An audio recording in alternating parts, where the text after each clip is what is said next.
আপনি কি কখনো উড়ন্ত সাপ দেখেছেন যেটা আকাশে উড়তে উড়তে শিকার ধরে? আর কখনো এমন সাপ দেখেছেন যার লেজে একটা মাকড়ি লেগে থাকে যেটা সে শিকার ধরার কাজে ব্যবহার করে? আর কখনো কি দুই মুখ বিশিষ্ট সাপ দেখেছেন যা পৃথিবীর সবচেয়ে ভয়ঙ্কর সাপ? তো বন্ধুরা, আজকের এই ভিডিওতে আমি আপনাদের এমন 10 ধরনের বিরল সাপের কথা বলবো যেগুলো পৃথিবীতে লক্ষ লক্ষ কোটি সাপের মধ্যে একেবারে অনন্য। তাই এই ভিডিওটা শেষ পর্যন্ত অবশ্যই দেখবেন, কারণ আজকের এই ভিডিওতে অনেক মজা আসছে সামনে। চলুন শুরু করি আজকের ভিডিওটি। আজ আমরা দেখব বিশ্বের সবচেয়ে ভয়ঙ্কর সাপগুলোর মধ্যে টপ 10 রেজিস্ট সাপের কথা। 10 নম্বরে আছে এই ওয়াইল্ড টেস্ট, যার দৈর্ঘ্য 225 ডিগ্রি। আরেকটা আশ্চর্যের ব্যাপার দেখুন, এই সাপ তার লেজ দিয়ে জল তৈরি করে ফাঁদ পেতে পারে, কারণ এর লেজে একটা মাকড়ির মতো আকার মতো কিছু থাকে যা একদম আসল মাকড়ির মতো দেখায়। যখন এই সাপ শিকার করতে চায় তখন এটা এক জায়গায় বসে শুধু লেজ নাড়িয়ে পুরো শরীরকে ঝাঁকায়, ঠিক যেন কোনো পাখির নজর। লেজে কিছু পড়লে পাখিটা ভাবতে থাকে এটা হয়তো কোনো বমির মতো কিছু যা সে সহজেই সামলাতে পারে, কিন্তু ওই পাখিটা জানে না যে যেটাকে সে শিকার করতে যাচ্ছে শেষমেশ সেই শিকারই হবে তার নিজের শিকার। এই সাইড ওপেন ওয়াইফাই বেশিরভাগ সময়ই এভাবেই শিকার করে। আর এর সবচেয়ে বিশেষ ব্যাপার হলো এটা পাহাড়ি এলাকায় প্রায় কারোর চোখে পড়ে না, কারণ এদের চলাফেরা আর ট্যাকটিক কিছুটা এরকম যা তাদের লুকিয়ে থাকার সবচেয়ে বেশি সাহায্য করে। আর এদের গায়ে অনেক বেশি লোম থাকে, যা সবুজ ঘাসের এলাকায় তাকে সহজেই দেখতে পাওয়া যায়। এই ট্রিকটা শুধু পাহাড়ি এলাকায় পাওয়া যায়। নম্বর 9 আছে ডুয়াল অ্যাপ। এটা ডাইজেস্ট পেয়েছে। এই মেডিসিনটা অসাধারণ এবং অদ্ভুত ধরনের, যার জন্ম ফ্লোরিডায় হয়েছে। এই সাপটা এতটা জনপ্রিয় কারণ এটা আলবিনো প্রজাতির এবং এর ওপর থেকে এর 2টা মাথা আছে। এই 2টা জিনিসই এই সাপটাকে অনেক বেশি দামি আর বিরল করে তোলে। এই 2 মাথা আলাদা আলাদাভাবে কাজ করে, যদিও তাদের পিঠ একটাই, আর তারা আলাদা আলাদা খাবার খায় আর আলাদা আলাদা পানি পান করে। যদি এদের মধ্যে কারো খাবার অন্য কারোর থেকে আগে শেষ হয়ে যায় তখন তারা একে অপরের উপর আক্রমণও করে। এটা এতটাই বেশি যে বাজারে এর দাম কোটি টাকার থেকেও বেশি।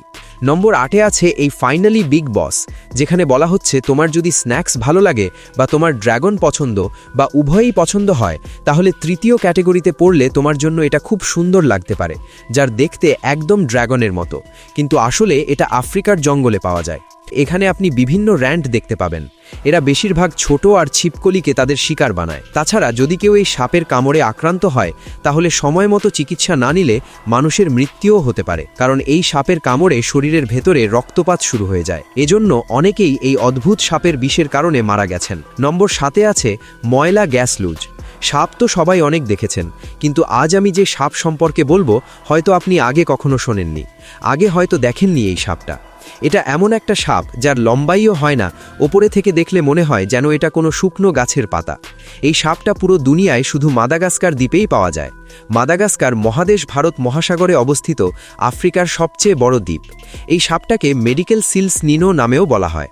নামের মতো এর ত্বকও আলাদা ধরনের, যা এভারেস্ট আর রেইন ফরেস্ট দুটো জায়গাতেই পাওয়া যায়। এরা বেশিরভাগ গিরগিটি শিকার করে। যদি সাপ কামড়ায় তাহলে বেশি ঘাবড়ানোর দরকার নেই, কারণ এটা বেশিরভাগ সময়ই বেশি জ্বালাতন করে না। হালকা ব্যথা হতে পারে কিন্তু কেউ মারা যায় না। নম্বর 6-এ আছে 3 আইড পিস। এরা তাদের সোশ্যাল মিডিয়ায় এমন ছবি শেয়ার করে যেখানে 3 চোখ দেখা যায়। এটা কোনো ফটোশপের কাজ না, এটা আসল পাইথনের ছবি। এই লাখ লাখ টাকার বাড়ির ছবি northern territory forest and wild লাইফের সদস্য ফেসবুকে আপলোড করেছিল, যা অনেক বেশি ভাইরাল হয়ে গিয়েছিল। এটা স্পষ্ট মিলার 1 সপ্তাহের মধ্যেই মারা গেছে। রিপোর্ট অনুযায়ী এই অদ্ভুত সাপটা মাত্র 3 মাসের ছিল এবং এর দৈর্ঘ্য ছিল প্রায় 40 সেন্টিমিটার। এটা ঠিক যে এটা খেতে পারছিল না আর তাই মারা গেছে। গবেষকরা বলছিলেন এটা একটা অসাধারণ ঘটনা, কারণ মারা যাওয়ার আগে এটা খাবার জন্য লড়াই করছিল।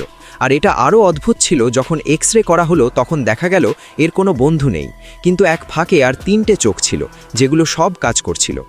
বিশ্বজুড়ে বিশেষজ্ঞদের মতে এর আগে কখনো 3 চোখের পাইথন দেখা যায়নি। নম্বরটা হয়তো দেখা হয়নি, এটা প্যারাডাইস ফ্লাইং নামে পরিচিত।